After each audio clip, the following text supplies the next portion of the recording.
Hello, I'm Andrew Green in Brisbane. You're watching our continuing coverage of the flood crisis live across Australia on ABC News 24 and ABC 1 in Queensland and South Australia.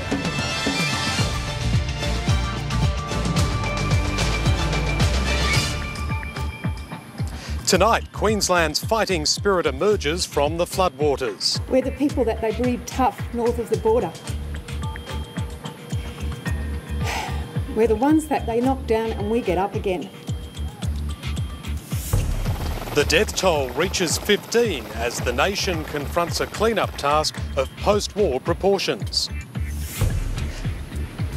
A daughter tells of the horror of seeing her parents perish.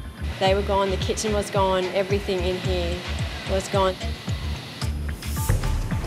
And in the wash-up, a determination to carry on from those on the front line.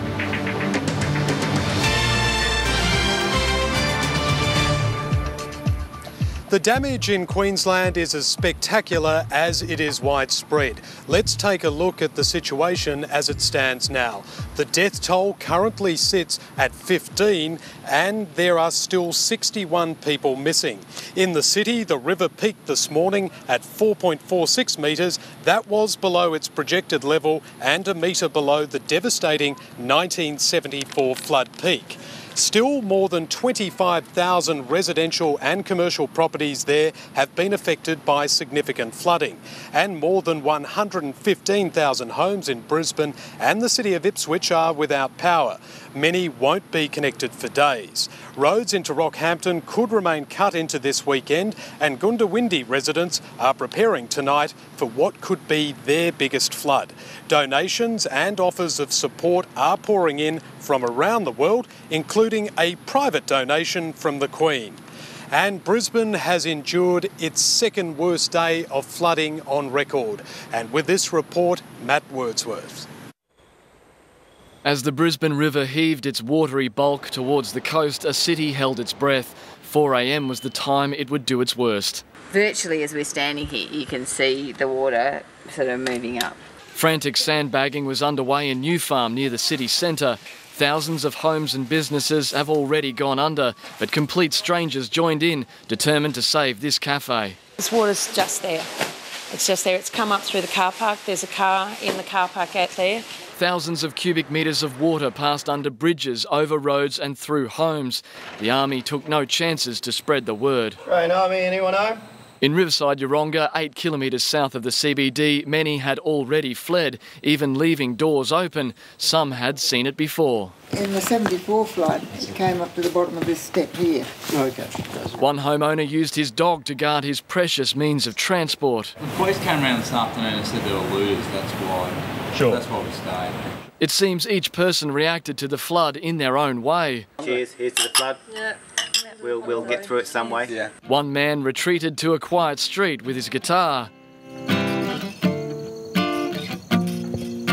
Then at 4 a.m, the river peaked.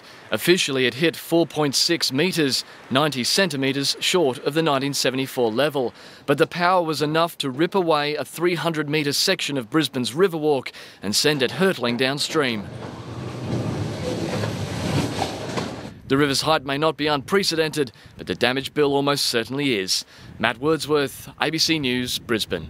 Brisbane is tonight a city preparing to see the full scale of this devastation. The river behind me is gradually starting to recede. We could see the water levels as low as 3.2 metres in the morning. Richard. Well, the flooding caused massive damage as it tore through the city. A giant section of concrete walkway was ripped from its pylons overnight. But a potential catastrophe was averted by the actions of a quick-thinking tugboat captain.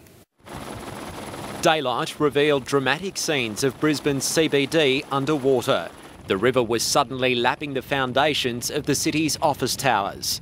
For those who came out to catch a glimpse of the river on the most crucial day of Brisbane's flood crisis, it was a breathtaking sight. The mammoth volume of water had no respect for the river's meandering curves. It's just unbelievable. Like I say, it's the power of the river that really strikes you. You just don't appreciate it until you come down and see it. Families too were keen to see what all the fuss was about. It's really fast and it would pull everything down the river. Authorities were powerless to stop this boat's mast ploughing into the William Jolly Bridge. There was better luck dealing with a much larger hazard. A tugboat responded when a massive section of the Brisbane River Walk broke away, manoeuvring it to a safer location. Doug Hislop was at the helm. So we immediately jumped on one of the boats and went up so as we could line it up to come through the bridge. So we didn't have any damage anywhere. There's no doubt that, in my mind, that the tug driver saved lives. Without him steering that 300-tonne piece of concrete away from boats and pontoons, we would have seen that debris into the river system and possibly into flooded areas. The sound of the river is perhaps the most striking indicator of its sheer strength. The countless objects carried away were simply no match for the might of the Brisbane. And this is where all that debris was headed. The swollen mouth of the Brisbane River resembled a junkyard. Yesterday, part of Brisbane's Drift restaurant was destroyed when it drifted straight into a bridge.